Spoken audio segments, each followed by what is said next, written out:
Hello everyone, welcome back to the channel. In today's video, I'm going to show you how you can easily download and install the Lovoo app on your phone. It's very easy and can be done just in few steps. Just make sure that your phone is connected to the internet and you have Play Store on your phone.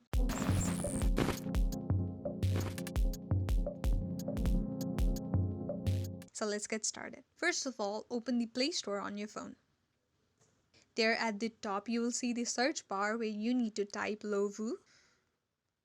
That's the spelling, and now click on the search icon on your keyboard and you will see the icon of the app, and right next to it you will see the install button. So Lovoo is an online dating app which allows you to find people with whom you can be friends, you can chat, hang out, or plan dates. So it's a fun app for young people where you can meet singles. So to install this fun app, all you need to do is click on the install and wait for a while.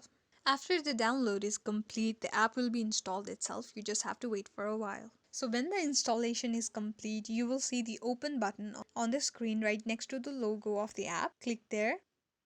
And there you go. You can get started. You can go ahead and create an account for Lovoo. So this is what the first page looks like when you first open the Lovoo app. I hope the video was useful. Thank you for watching till the end. If you liked the video, make sure to give this video a big thumbs up and subscribe to the channel.